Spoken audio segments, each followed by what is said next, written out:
Network Entertainment.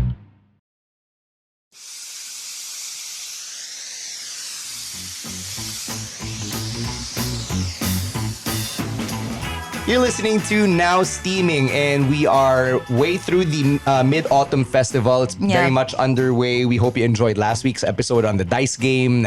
We got to explore the lore. Hope you guys got your Pot Yong Chu fix. Oh, I hope so. I hope na by the time this airs, Kim, nakapaglaro ka na ng dice game this year. Finally. I'm Stancy, by the way, and as always, I'm joined by my co-host, one half of So Asian Comics, Kimberly Mas. Yeah, we're back. I think I've been thinking about doing this episode for a while, but it's just that it didn't I didn't think about it until she reached out to me. But we gotta introduce our guest. Are you saying our guest is a listener of the show? He's a listener of the show. Yes. Okay. I know you need some validation there. Sure. Because I've been getting all of the yes, please do message the pod. We're pretty much pretty much Stan or said who checks the messages. But I have to introduce our guest today. She's somebody I know rather from way back Ika days, and I know this is a thing for Ikans. We just add each other, we just know of each other, but we never actually get to connect. So she's someone who reached out, actually saying that our pod really helped her out with her next book, which she'll get into later on. But I'd like to introduce Mae Coyuito here to our pod. Welcome to our pod. She is an author, a best-selling author of the book right here in front. So if you're watching the audio version of this podcast, it's Chloe and the Kaishao Boys. I know this is a hot topic. Some of you guys might have heard of her books. Some of you guys might have read it. So, May, welcome to the show. Hello, thanks for having me. We're so happy that you've made time for us and that you're here to talk about your journey as an author, the stories that you're able to tell. I got to start with the book catching my eyes siguro 2 years ago. I remember it came out 2023, diba? Yeah, so I was at SM Santa Mesa with my sister, and then pumasok kami ng National Bookstore for whatever reason, and then I saw a book with the name Kaishao on it. And I was like, holy shit, Chloe and the Kaishao Boys. Is this a Tsinoy thing? And then I looked at the publisher, it looks foreign. I'm like, what the hell? How did this happen? So the fact that this book exists and looks like it could blend in among Western published books is amazing to me.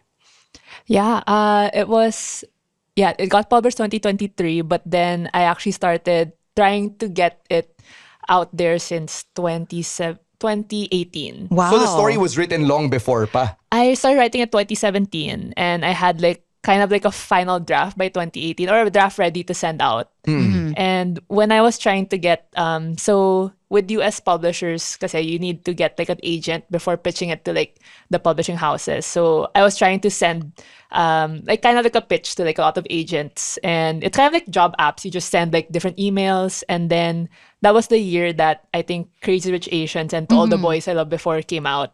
And I think that really helped because a lot of them were looking for we want the young adult version of Crazy Rich Asians, which I don't think this is it, but then at least they're more open to stories outside the Western perspective also.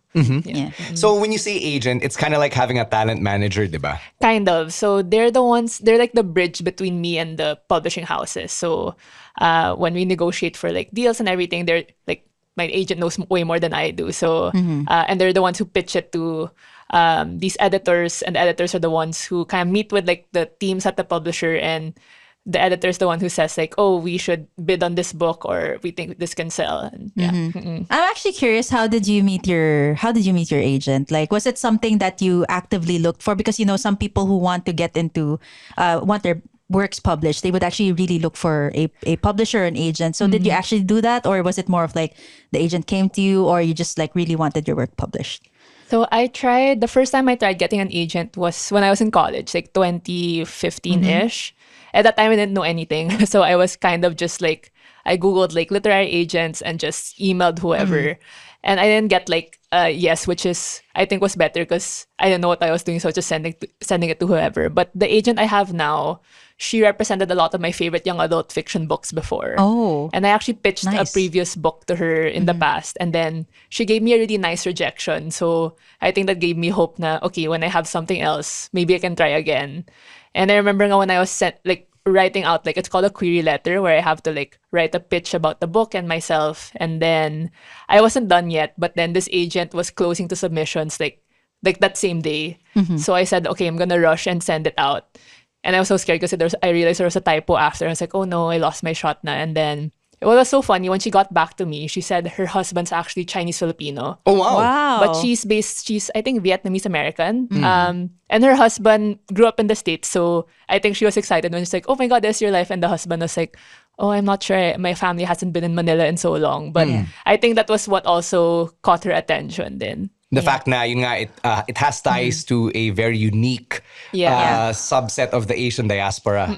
So, can you give our listeners an overview of Chloe and the Kaishao Boys? Because, you know, the title and the cover say a lot, but I'm sure it would be more meaningful if you actually give us more.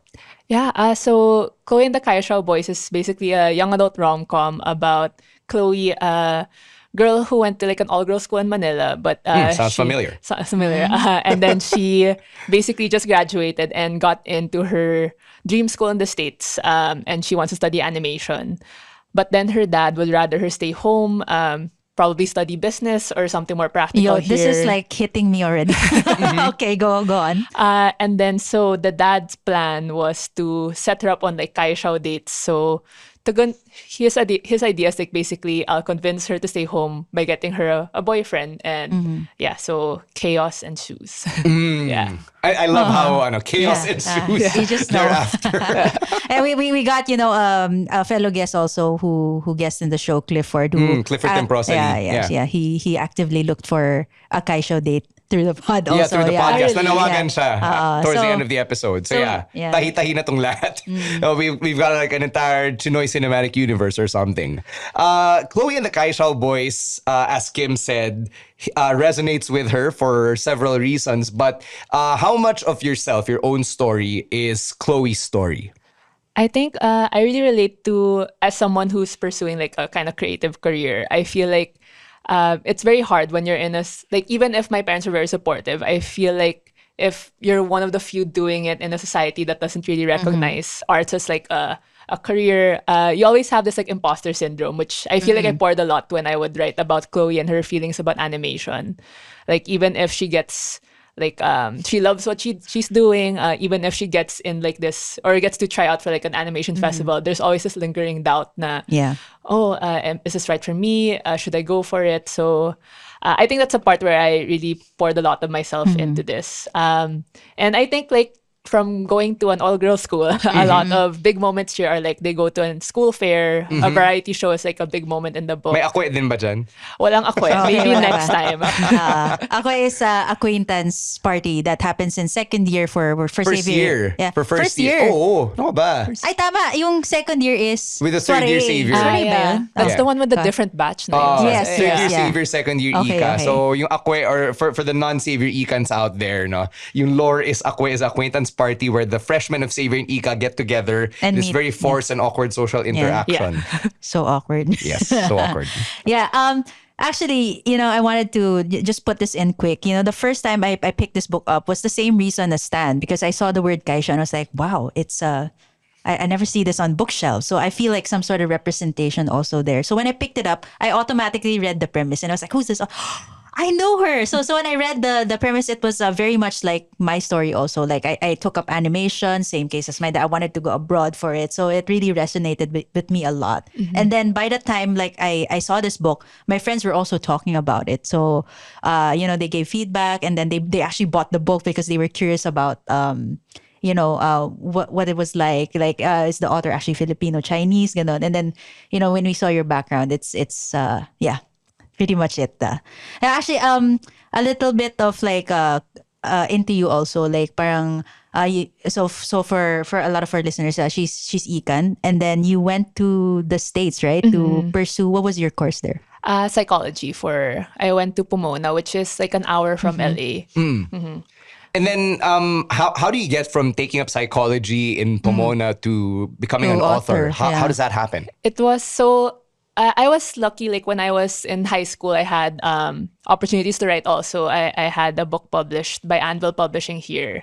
But then when I don't think I ever saw it as a career. Like I remember nga, like in high school, while we were talking about colleges and applications, like one of my friends asked me like, oh, where do you want, what major, what course do you want? And then I said like creative writing could be something. And then they laughed kagad because they thought it was a joke. And then I think that stood like stuck with me because I was like, oh, okay, so it's not something you really study. And then so I went to college, and then I thought, okay, this is my time to figure out what I want to do as a career. So I really liked psychology. I like the idea of going to education. But then I had like a personal injury that happened, so I had to take like a leave of absence. And during that time, I wasn't really moving for a while, and then I got into writing again, and I realized how much I still loved writing. And then I was researching, there were actually programs that were just focused on writing for children and young adult fiction. Because I really love YA. Parang that's always the genre or the category of books that I love and I really want to write. So I thought if I get into one of these programs, then that's my sign to pursue writing first. If not, then I'll figure out what else to do. Yeah. And for Chloe and the Kaishao Boys, what was usually when these things come up, let's say our podcast, your book, everything creative, there has to be like some sort of like drive or where did it come from? Like what was the drive that made you finally finish this or maybe start writing it? Yeah, it actually, when I got into, I think I started it like my first month in grad school. Like our professor told us they gave us an assignment actually to write like a fantasy, like a few pages of a fantasy story. And then for some reason I was like, I don't really write fantasy as much. And I decided to write like, oh, what if I write about like an all girls, all boys school kind of thing? And it's not in the book anymore, but it was like a chapter that kind of like snowballed into what would become Chloe and the Kaishao Boys. And I don't know, I think I was just like really pushed to finish this because I feel like my family did a lot for me to be able to study abroad and I think I just went for this program without just telling them without getting much permission. So I was just like, I need to do something na at least like sulit yung everything I put my family through, or also like the effort of getting there. So yeah. In writing the book, did you have to do research on kunwari cultural accuracy or historical accuracy? Kasi diba, tayo mga Tsinoy, especially the elders, tend to be gatekeepery. Yeah, We yeah. tend to gatekeep traditions. Parang, hindi, di naman ganyan eh. Or, mali yung ganito.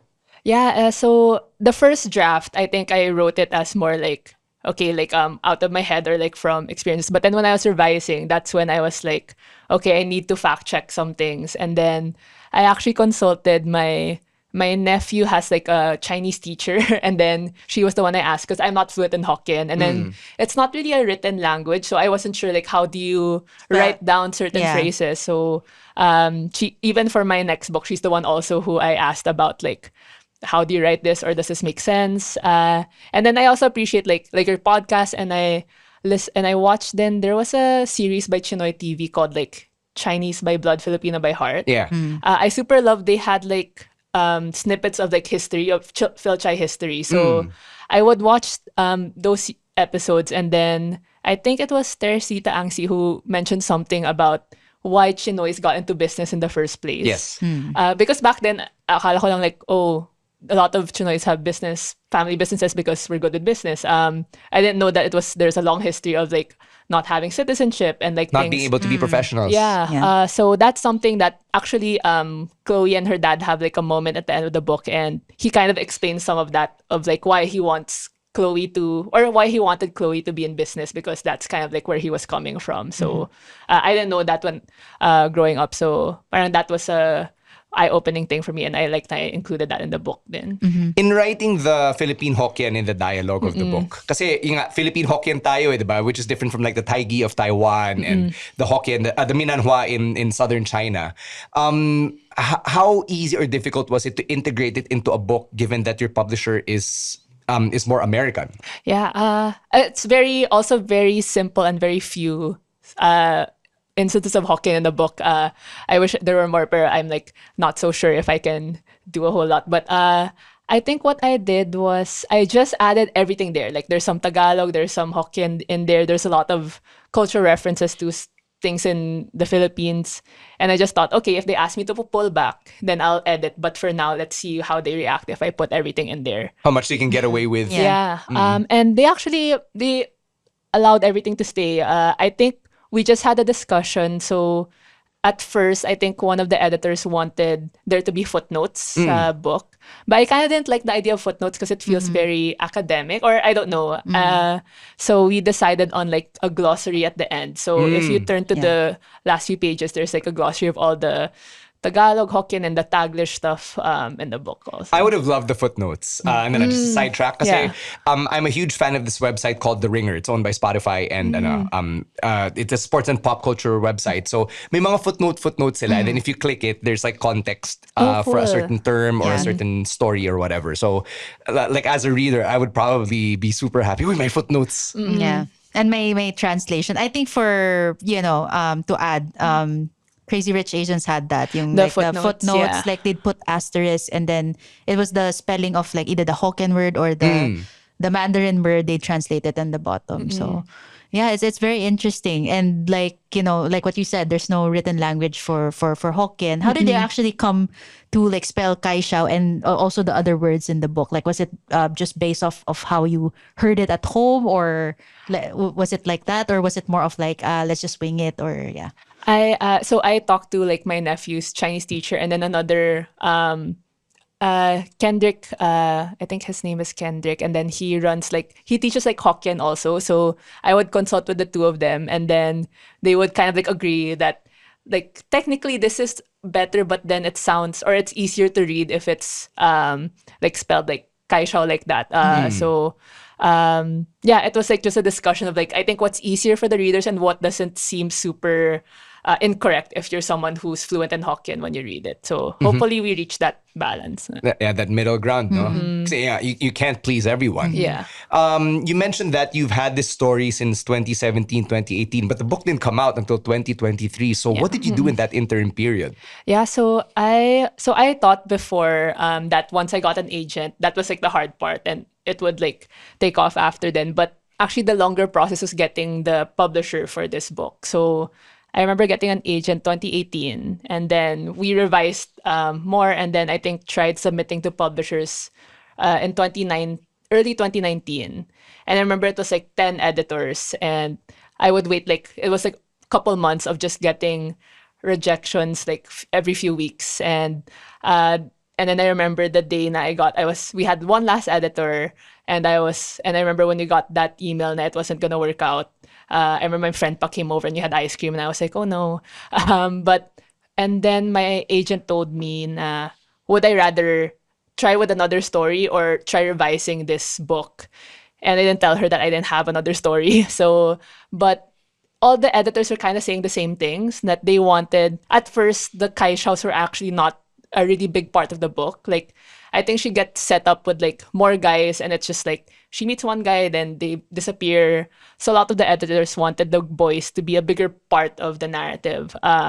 So since all of them were saying the same thing, I kind of just revised according to their feedback. So that took me, I think, almost a year, like, or many months to also revise again. And then it was in December of 2020 when we tried again, and then we got editors who are actually interested in that version of the book. This is gonna sound very traditional Tsinoy uncle of me, but like, how do you make money during that time? Like, how did you survive, diba? Other jobs. Yeah. Like what? So I also work in college counseling. So I work for a US-based company, but basically I help students when they apply for colleges abroad. So in the US, there's a lot of essays and resume building. So that's kind of like my day job. And yeah, it's a lot of different other writing jobs or things I can use my skills in, my limited skills in. So yeah, at the same time, while the writing is still taking time to work out. But what I appreciate with the US publishing model is that they give authors an advance. So even before, since we got the book deal December 2020 and it didn't publish till 2023, they would give me actually installments. Wow. Wow. So at least it's not enough, I think, to sustain if you only have like one book, but at least there was something pa rin coming in. So you decide to go on this journey to become a writer, and knowing na parang the dividends won't come until years down the track. What did your parents or your grandparents or the elders say? I think it's sad then because I was published already here before, but then I think once it got a US publisher, that was when I think some of my relatives like, oh wow, you're really a writer now. But I think that's also sad because I feel like we have such great Philippine published books. It doesn't really, sometimes it's not really by skill level that why it doesn't get access to more markets, but it's more like opportunities and also it's we have like great quality books here, and I feel like that's also considered literature. But most of my relatives, I think they kind of realized like, oh wow, she's really serious about this. But because I think my parents, when I was younger, they're like, wow, she likes to read and write, good. But then I could sense like when I still kept going at it, they're like, oh no, parang we pushed her too much on the reading and writing. Like, when is she ever gonna get a real job? Yeah. But Did you ever get that question? Would you ever get a real job, or when are you gonna get that real job? I think I always get asked like, oh, so you write, so what else do you do? Which I think is valid naman, but I think, well, when someone else says kasi that they work in like in a family business, I feel like they don't usually get asked like, oh, what else do you do? Right. Yeah. Even though a lot of people naman have side gigs and in those scenarios din. I can kind of relate to what you said, na parang took all this time, di ba, to get to your 30s, saka lang siya talagang nag-blow up because I spent a big chunk of my career in radio and it seemed very aimless. Even I thought it was aimless, but it wasn't until I got my current day job na parang my mom began to feel na, oh, he's actually being taken seriously now. He's actually got an actual job from a US company. And parang on the one hand, it's great to get that recognition, but on the other, parang so ano yun, everything else I did before is invalid. Yeah. So I get that. That kind of resonates with me as well. Yeah, I was also gonna ask, like, when this book was published, like how did it feel finally? Like, were you happy with, like, you know, all of the edits that it went through? Like, do you feel like it still was like something that, you know, it's still something like it has you in it?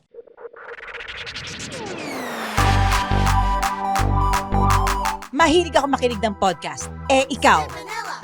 Mahilig ako gumawa ng podcast. Buti na lang, may podcast na ang Spits! Yay! Ano yung mga topic natin, guys? Julius Babaw. Oh, wow! Isang team tayo. Ooh! Kung friends ba talaga tayo o hindi. Kung papasok tayo sa bahay ni Kuya. Favorite ko rin yung pinag-usapan natin yung origin stories natin. At saka origin ng mga games. Yes! Kaya tara, let's makinig na kayo sa Tawa Let's with Spit in partnership with the Pod Network. Makinig kayo sa amin. Spit Manila. Spit.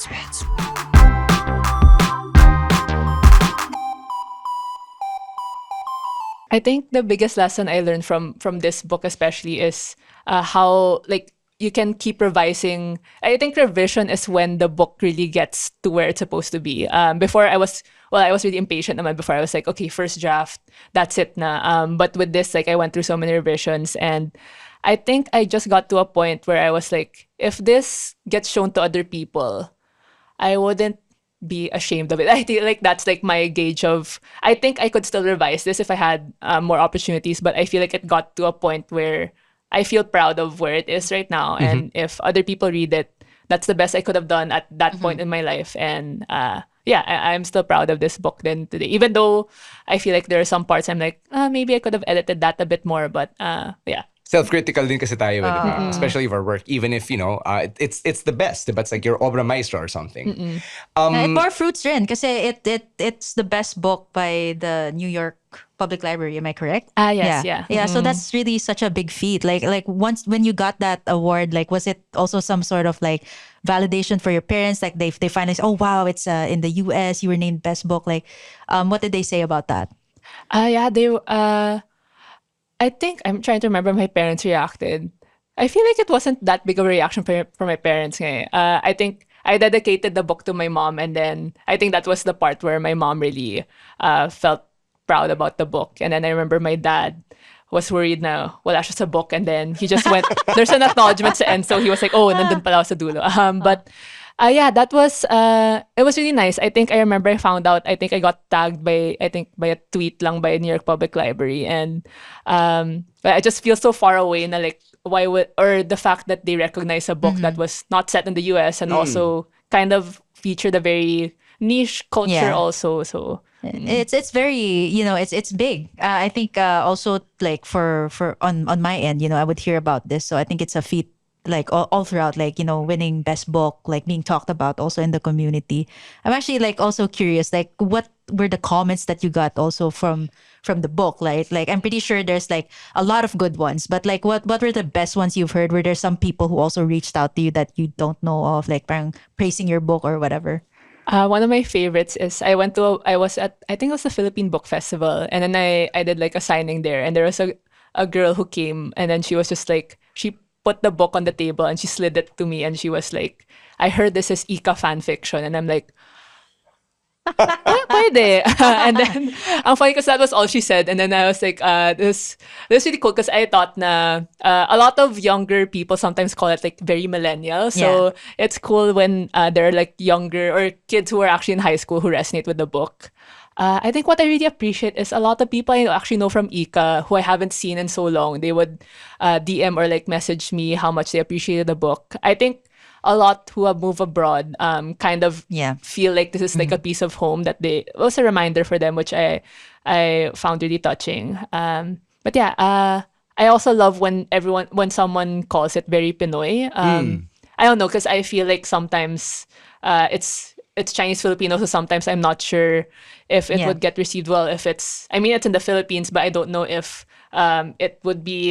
it could or if they would think that it's not really Pinoy, it's Chinese Filipino. But I love those comments that they're like, oh, I didn't realize Chinoys are also very Filipino, or yeah. Since you already mentioned that, I was gonna ask, like, did you ever have that struggle, like, to some of your friends, you're too Chinese, quote unquote Chinese, and to some of your like Chinoy friends, you're too Western or you're too Filipino. Did you ever have that struggle? Yeah, I think more of I'm kind of like the Western side. I feel like I'm not as traditional as a lot of Chinoys also. And I think for this book also, it covers there's a whole plot about like a Great Wall thing here also. So I was worried how that would get received. But I think since it's packaged as like a light rom-com, so even like mga aunties, when they read this, they're like, I think more willing to like read through and like receive that kind of like more, I guess, not as traditional mindsets there. But yeah.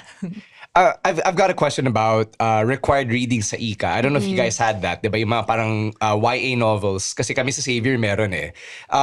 Has it ever been floated around sa Ika, to your knowledge, na it would actually be required reading for the kids? Yeah, I think there was an Ikan who said that she had to read this for school. No way! Yeah. In Ika?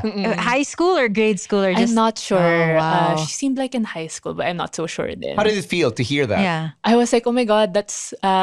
I wish I got to read like a rom-com for a book report before. But yeah, it was really cool. And I got invited back nga to talk for like because now they have strands, so they can focus on like humanities or business or STEM. So I got to talk to students who really want to go into humanities. So they were telling me they were taking classes like creative nonfiction and things like that, and they're asking me about writing, and I feel like their questions were a lot smarter than my answers. But it was cool because like I feel like they're getting more exposure to like these other fields. Now I feel like honestly in Ika, I feel like I learned more from writing by when I was bored, I would write. I don't know if it was more like we didn't have a lot of creative writing opportunities then.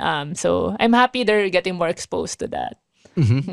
How big was it for you na you really try to bring that balance of Chinese and Filipino and kunwari the slice of your culture that felt authentic to you, which, while being cognizant na it's not authentic to someone else na Chinoy din. Kasi diba iba-iba tayo ng experiences. So how big was that for you in writing the book? Yeah, I think at first I felt like the pressure na like, oh no, what if I'm not representing it well? But then I realized like one book can only take on one person's point of view. So that's one perspective of like, there's so many stories to tell naman from the Chinese Filipino community, the Filipino community. So I've kind of accepted na this is one perspective, and hopefully it opens the doors for more stories to be told. But yeah, I still get kind of like worried na I'm not sure if I'm doing this right, or maybe some people read this like, oh, this is not right, this is not accurate. So but yeah, I try to take I learn from criticism, but I'm also like, if there are things na out of my control na I can't control din naman, like this is how my lived experience and like how I see the world, then I kind of just like balance the two, I guess. Is the book available in like in Europe, for example, or like in Africa, like or How far is Australia? the reach? Oh, Yeah. the I book. don't think in Europe, but I know like in some, like I know it's in Hong Kong, Singapore, and some other countries. I think mostly US and some parts of Asia. Oh, I see. Yeah. I'm also curious. Was the book ever translated to like another language? Let's say, you know, Spanish, Spanish or something. Yeah. French or something None like that I know of, yeah. Okay. Do they actually have to tell you that? Like, Yeah, so I think from what I know is if other countries want to get this translated, I think there are like rights to be negotiated. So I think that goes. I don't know who handles that, but I haven't had those discussions. Wala rin siyang audiobook version. Like you didn't have to like go There's through. an audiobook. Oh, yeah. really? Ikaw ba yung nag-narrate?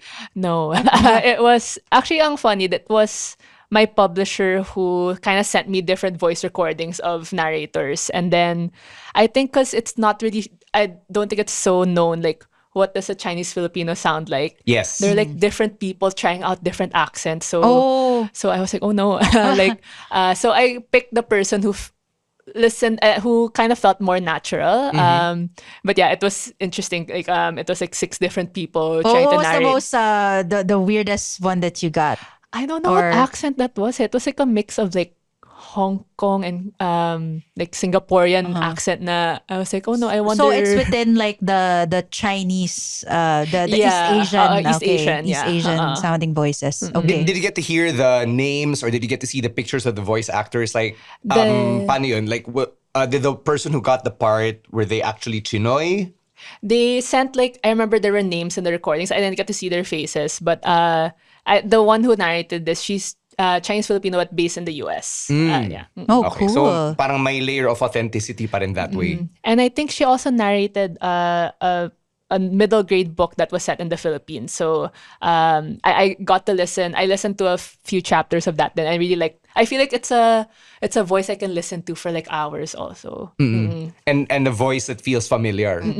yeah. Yeah. Because I think, growing up also, like we talked about this in the pod a lot. Like, growing up, we don't really see a lot of, Chinoys in mainstream media. The most we've seen is like Mano po, which is obviously Yeah. Stan's Terrible. favorite, yes. And it's not really, I wouldn't say it's like a super authentic representation. And then, growing up also, like you talked about book reports, like majority of our book reports in ICA, I don't know about it in Xavier or other schools, it was mostly like, Western media. Like, I remember liking those old English type of, but I never really got like, yung mga ganito, something similar to our culture. So was that also like some sort of push within you? Like, parang, I want to put out more Chinoy content because it's more like me and I think we need to be represented more. I think because I didn't think it was an option before. Because like when I think similar to what you were saying, like growing up, I just consume a lot of Western media. So whenever I try writing, actually all my stories before were, either they were set in like you don't know where they are, what their cultures are, or they feel very American. I feel like that's kind of like the 2 versions I would write before. And then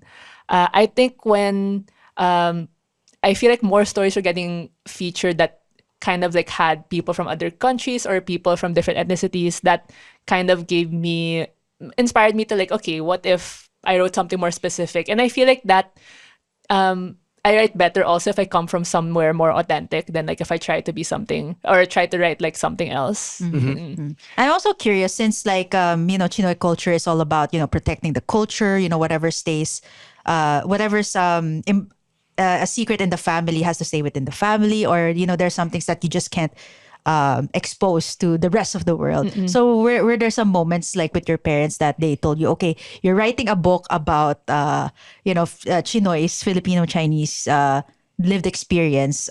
Did they actually tell you like, oh, maybe you shouldn't write about this, like you can write about Kaishao, you can write about like the Great Wall, pero don't write about this? Did they ever give you like some boundaries? Good question. They haven't yet. Wow. Or I feel like, I don't know if they trust me so much that they're like, oh, she's writing mga high school love stories. Maybe she won't touch on anything controversial. But I always get worried when I especially write like the aunties, the dads, the parents, because I'm like, they're not based naman on people in my life. Sure. Or kind of like an amalgamation of people. So I'm worried lang na like, would May they get matamaan. offended? Oo, yeah. I get that. I get that. Yeah, it happens. Because like my dad listens to the podcast. Oh, wow, So yeah. he'll, tell me from time to time while we're having lunch na, baka dapat di nyo na pinag-usapan yung ganyan. Or huwag nyo na pag-usapan yung ganyan. Don't worry, I get that from my mom a lot. Like I know. we'd actually have that. The reason why I asked you because like they'd also like listen to the pod and would say like, hey, maybe that should be omitted or that part should have been deleted or whatever because they feel like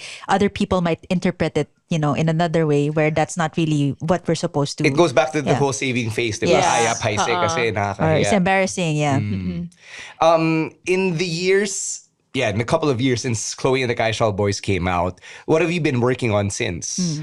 So I actually have a book coming out next year, and it's called Goodbye and Everything After, and it's loosely based on the pagpag superstition. So it's about this girl who her dad passed away 5 years ago, and then so her mom is very superstitious, so they always pagpag even when they go visit the dad sa memorial, and then on the fifth anniversary, she decides to go straight home.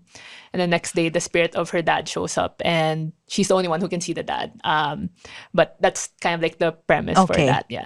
I can imagine. There's a lot of like, as a writer, you really build around the lore, the storytelling, and then the world building also. Like it's, it's amazing that you can do that. And, growing up, did you ever have like, since you were writing at a very young age, did you have a certain author that you looked up to or you feel like you can resonate with her works because it's pretty similar to what you experienced? Do you have anyone like that? Oh, I think actually I got, I always loved reading, but I think it was like when I was in late high school and college where I really found the books na, like young adult fiction, I think was so popular back, I think around that time, like that's when Fault in Our Stars was so big, and then Jenny Han was like releasing a lot of books then, and I think children's fiction was a little ahead of adult fiction when they were releasing more diverse stories. So I remember I read this book. It was called The Sun Is Also a Star by Nicola Yoon, and it's about it features a Korean American boy, and it was all about his journey also of like he wants to be a poet, but his parents want him to pursue something else. And I really love that book because I feel like that was one of the first times I read something that felt very close to home also. And it was so specific. So I think reading books like that really just kind of like gave me courage not to kind of eventually write something like this. Did you ever hear like it's the usual saying that the older generation would say like, as a woman you shouldn't really writing is also a form of like, free speech and everything. Like did they ever tell you like maybe you should like tone it down because you're a woman? Did you ever get that? Not so much in fiction. When I used to also work for Young Star in Philippines, so more journalism. Yeah. I think that's when I would get more comments that maybe the articles releasing were too much or too political, or but we actually got like more female contributors nga in Young Star. So I don't know. I feel like also the sad part also is like I feel like I think creatives or creative industries are seen as more feminine also. I don't know, I got that sense na so on one hand I feel like I got more freedom to pursue it, but also I feel like sometimes it's not taken as seriously. So I remember my mom would make a comment before about like maybe don't go into like med school because you're a woman, parang stuff like that. So I think that's more of the stuff I would get. Yeah, no, I think with like the creative industry, I wouldn't necessarily, I guess your experience lends itself to a point of view na very gendered siya, but like I always got the impression that people saw it as, oh, you guys are free spirits, for better or for worse, diba? Kasi yung parang there's always that specter of when are you gonna get that real job, right? So parang I don't know about you guys, but like that's something that I struggled with at least during my career, nung talagang still trying to find my footing and everything, but neither here nor there. Going back to your next book, yung Goodbye and Everything After, how much of that is also drawn from the Tsinoy lived experience? So the first chapter actually takes place in a Tinghun. I think it's, I don't know, I don't really, I don't think of like, oh, which cultural elements do I insert in this book? I feel like it's just, I think about what happens in this character's life and what events might happen. So her mom is getting remarried kasi, and then I was like, oh, what if I open up with an engagement ceremony? And then it's just it's a good setting and scene to write about, like a tinghon. It lends like all the traditions and The grandeur, the spectacle. and like even with Coy and the Kaishao Boys, like she has a debut in the end. I didn't think na let me insert this Filipino celebration. It was just like she's turning 18. Having a debut makes sense. Like her aunties would want to throw a debut. But yeah, it's cool nga because I keep like there's a soiree that happens in my next book also. So these are things that I think I took for granted when you were living through them, like in high school. And then I realized like, oh, it's such a big part of that young experience you have, like coming of age in this world. So, or this type of world. So yeah. When you get introduced now, like kunwari in a social circle or, among family members, are you now introduced as, oh, this is Mae, she's a writer or she's an author, she's got a book out? May ganun na ba? It's, I think writer is usually or she writes books. Or ganun, yeah. And what's that like now that you've gotten to this point vis-a-vis the previous decade, for example? I still have like this still imposter syndrome na sometimes when people say like, oh, she's a writer, I want to insert like, oh, aspiring writer, or like I feel like it's I get that. I'm trying to like be okay when someone says or introduces me as an author writer. I'll be like, oh, may accept it na, so maybe manifest na more will come your way. But yeah, I think it's still an ongoing thing for me to, because I don't know, as someone who loves books and has read such great books and literature na, I feel like it's hard for me to wrap my head around like this, my book is in the same level as all these people I've respected. So I'm trying to like accept that burn. Yeah. Seeing that book a couple of years ago and seeing a name like Mae Coyuito, it screams one of us, diba? Especially knowing na ikan ka rin pala right around the same age. One of us, diba? When I look at you and that name on the book. And I guess I'm saying this to ask, parang for someone else like us who's probably 10, 15 years younger, how easy or how accessible would it be for them to get to that same point?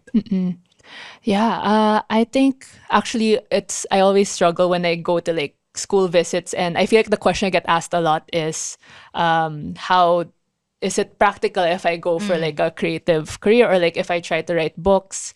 And I think it's because I'm realistic then it's hard to I have a lot of like privilege and reasons why I could pursue this also, and it's not my one thing. I have to do other things also. But I always say na I feel like if there's some part of you that's creative, it really changed or it makes my life more fulfilling whenever I'm practicing it. Like even if I wasn't publishing, I think I felt more fulfilled when I had writing in my life. But I do think that since everything is like I got my agent through emails. So at first I thought like, oh, I had to be in the US or I had to go to all these conferences, but I got to meet someone like online, and then everything I do like right now when I talk to my editor, it's all through email as well. So hopefully like it keeps, I don't know, the world right now, I'm not sure what's happening also, but hopefully we still keep, I think, barriers open to other stories and other creators. So yeah, I hope we have like a lot of authors then from the Philippines who are getting published abroad. So I just hope that trend keeps going. Yeah. We've talked a lot about Mae's journey and the story behind the book, her story as well. Was there anything you still wanted to touch on, Kim? Yeah, I think pretty much covered like everything I wanted to ask. Like you touched up on it, Mae touched up on it already. So it's great to hear stories like this. And usually pag sinasabi mo ikan, I don't really hear either Ikan's going into creative careers. I mean, I'm starting to see some of my batchmates, they do get into like, content creation, but that's pretty much it. And they've been very successful at it. So it's so nice to see that, there are people also like within the same age rate pursuing this and actually being really successful at it. So yeah, so congrats to you, Mae, on all of your success. And, we're rooting for you because it's about time that we had one of us on these bookshelves in these bookstores or libraries even. Thank you. So again, if our listeners want to get a copy of Chloe and the Kaishao Boys, where can they find the book? It's available in National Bookstore and Fully Booked, and I think, and also online, Shopee, Lazada. And if you want, there's an audiobook format also if you want to listen to it through that. But yeah, and my next book, Goodbye and Everything After, is coming out next February 2026. Wow, And- very timely. Yeah. If people want to get in touch with you naman on social media, where can they find you? I am Mae Coyuito on Instagram, and I still call it Twitter, like X. Same. So yun, at Mae Coyuito. For us naman, it's at _Stancy for me. It's at Kimberly Mass for me and at So Asian Comics for my other works. And for the pod, it's at Now Steaming Podcast. Do feel free to send us a message. And like what I say, we post reels every time. We link it. We have a call to action at every single reel to go to our Spotify page. Yeah. Please give us a rating. And yes, you can comment on Spotify episodes. So please go ahead and do that. Oh, laking bagay nun for the algorithm and everything, you know. So if there's an episode as well you'd like us to tackle, a conversation that you want to have on the podcast, you can reach out like Mae did. You know, it's great, absolutely great just meeting you and talking about your story. So thank you for making time for us and for taking up space. Thank you. So on behalf of Kimberly Mass, I'm Stancy. Thanking you once again for catching another episode of Now Steaming. And as we send you off, we're leaving you with another reminder na hindi lahat ng Tsinoy. Sa tiamlay lang ang bagsak. Thank you for listening to Now Steaming. Now Steaming is hosted by Stancy, Kimberly Mass, and Cedric Cheng. Ronel Cheng is our writer and researcher. Our show is produced, mixed, edited, and mastered by the Pod Network.